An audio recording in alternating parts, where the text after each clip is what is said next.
Halo, kembali lagi bersama kami grup 6 dari SNB PU. Pada kesempatan kali ini kami akan menjelaskan tentang Science Ecological Principle and Sustainability. Grup 6 terdiri dari Adi, Boy, Dira, Esla, Tina, Putri, Ica, Reni, dan juga Taufik. Oke, pada kesempatan kali ini di bab 2, aku akan menjelaskan dasarnya dulu ya. Dasarnya itu ada 4, yaitu adalah Science, Matter, Energi, dan juga Sistem. Science itu sendiri adalah pencarian tentang tata hal dalam alam. Sedangkan matter itu sendiri adalah segala sesuatu yang memiliki massa dan juga ruang. Energi adalah kemampuan atau kapasitas dalam melakukan pekerjaan dan mentransfer panas. Sedangkan pekerjaan itu sendiri akan selesai pada saat sesuatu itu terpindahkan. Dan terakhir adalah sistem. Sistem adalah suatu set komponen yang mana berfungsi dan juga berinteraksi dalam suatu tataan jalan. Mari kita telusuri lebih lanjut. Selanjutnya, ekosistem, what are they and how do they work? Ekologi adalah studi tentang bagaimana organisme berinteraksi satu sama lain dan dengan lingkungan fisik, materi, dan energi. Semua organisme atau makhluk hidup terdiri dari sel, di mana terdapat jenis struktural dan fungsional kehidupan terkecil dan yang paling mendasar. Energi mengalir melalui ekosistem dalam rantai makanan dan jaring. Next. Biodiversity and evolution. Apa itu keanekaragaman hayati dan mengapa penting? Keanekaragaman hayati adalah keragaman spesies bumi, gen yang dikandungnya, ekosistem tempat mereka hidup, dan proses ekosistem seperti aliran energi dan siklus nutrisi yang menopang semua kehidupan. Keanekaragaman hayati adalah sumber daya terbarukan yang vital. Next. Dari mana spesies berasal? Gagasan bahwa organisme berubah dari waktu ke waktu dan diturunkan dari satu nenek moyang yang sama telah ada dalam satu antau lain bentuk dari para filsuf Yunani awal. Kemudian Charles Darwin dan Alfred Russel Wallace secara independen mengusulkan konsep seleksi alam sebagai mekanisme evolusi biologis. Teori ilmiah evolusi menjelaskan bagaimana kehidupan di bumi berubah dari waktu ke waktu melalui perubahan gen populasi. Populasi berevolusi ketika gen bermulai dan memberikan beberapa individu sifat genetik yang meningkatkan kemampuan mereka untuk bertahan hidup dan menghasilkan keturunan dengan sifat-sifat ini. Next. Baik, selanjutnya, bagaimana spesies kepunahan dan aktivitas manusia mempengaruhi keanekaragaman hayati seiring dengan perubahan kondisi lingkungan, keseimbangan antara pembentukan spesies baru dan kepunahan spesies yang ada menentukan keanekaragaman hayati bumi. Spesies adalah spesies yang sama sekali baru yang dipimpin oleh seleksi alam. Dalam keadaan tertentu, kepunahan tidak ada lagi seluruh spesies. Aktivitas manusia dapat menurunkan keanekaragaman hayati dengan menyebabkan kepunahan dini spesies dan dengan menghancurkan atau menurunkan habitat yang diperlukan untuk pengembangan spesies baru. Selanjutnya, apa itu keanekaragaman spesies? Keanekaragaman spesies merupakan komponen utama keanekaragaman hayati dan cenderung meningkatkan keberlanjutan ekosistem. Setiap spesies memainkan peran ekologis tertentu yang disebut niche. Tolong dapat diklarifikasi lebih lanjut dalam hal peran spesifik yang dimainkan spesies tertentu dalam ekosistem. Ahli ekologi menggambarkan spesies asli non-pribumi, indikator, batu kunci, dan fondasi. Setiap spesies terbentuk dalam memainkan satu atau lebih dari 5 peran ini dalam komunitas tertentu. Biodiversity, spesies interaction, dan populasi kontrol. Lalu bagaimana spesies berinteraksi? Spesies berinteraksi dalam 5 cara, yaitu pertama kompetisi interspektif, yang kedua predasi, yang ketiga paratisme, yang keempat mutualisme, yang kelima komensalisme. Lalu bagaimana seleksi alam dapat mengurangi persaingan antara spesies? Selama selang waktu yang cukup lama untuk terjadinya seleksi alam, populasi dari beberapa spesies yang bersaing untuk sumber daya yang sama mengembangkan adaptasi melalui seleksi alam yang memungkinkan mereka untuk mengurangi atau menghindari persaingan tersebut. Next. How to communicate an ecosystem responded to changing environmental condition.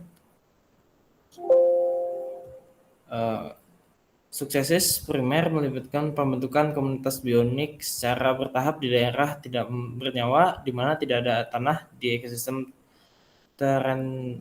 terestrial atau tidak ada sedimen dasar dari ekosistem perairan. Lalu eksosis sekunder adalah jenis eksosis ekologi yang lebih umum, di mana serangkaian komunitas atau ekosistem dengan spesies berada dikembangkan di tempat-tempat yang mengandung tanah atau sedimen dasar. Lalu, living system are sustained through constant change. Hal ini digunakan untuk membedakan antara dua aspek stabil dalam sistem kehidupan. Salah satunya adalah inersia atau kegigihan, kemampuan sistem kehidupan seperti padang rumput atau hutan untuk bertahan dari gangguan. Sedang faktor kedua adalah ketahanan, kemampuan sistem kehidupan untuk dipulihkan melalui suksesis sekunder setelah gangguan sedang. Oke, lanjut. Oke, di sini saya akan menjelaskan tentang the human population and its impact. Pertumbuhan populasi manusia terus berlangsung namun tidak merata, tetapi selama 200 tahun terakhir populasi manusia telah mengalami pertumbuhan eksponensial yang cepat yang tercermin dalam karakteristik kurva Z.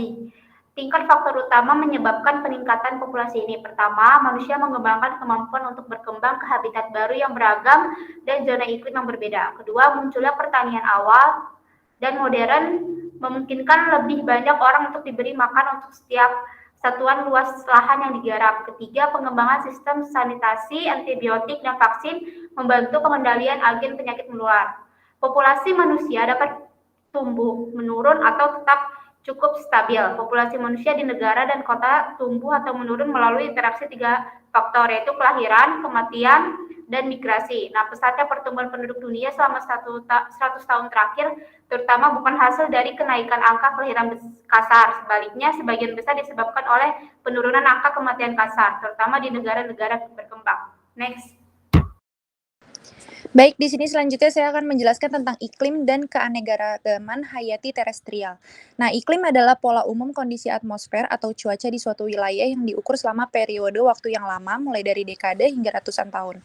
Kemudian, di sini ada 3 faktor utama yang menentukan bagaimana udara bersirkulasi di bagian bawah atmosfer, lalu juga membantu mendistribusikan panas dan kelembapan dari daerah tropis ke bagian dunia lainnya. Kemudian yang pertama itu ada pemanasan permukaan bumi yang tidak merata oleh matahari. Lalu yang kedua ada rotasi bumi pada porosnya. Jadi saat bumi berputar di sekitar porosnya, ekuatornya berputar lebih cepat daripada daerah kutubnya.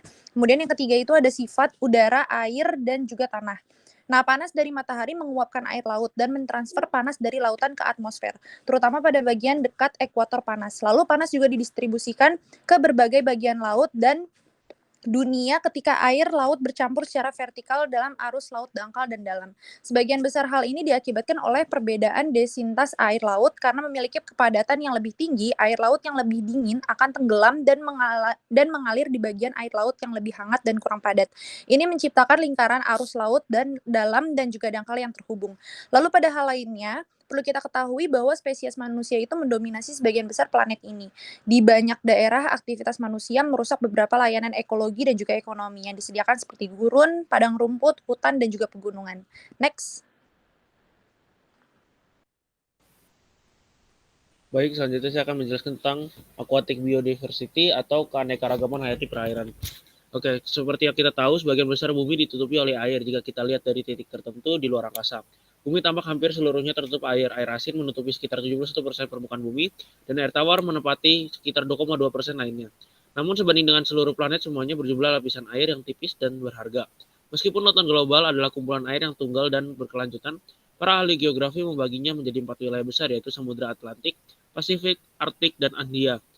Dipisahkan oleh benua, yaitu benua. Samudra terbesar adalah Pasifik yang berisi lebih dari setengah air bumi dan menutupi sepertiga permukaan bumi. Setara bioma akuatik disebut zona kehidupan akuatik. Distribusi banyak organisme akuatik sebagian besar ditentukan oleh salinitas air. Jumlah berbagai garam seperti natrium klorida atau NaCl yang terlarut dalam volume air tertentu. Sebagian sungai, aliran, dan lahan basah pedalaman. Lautan menyediakan sumber daya ekologis dan ekonomi penting.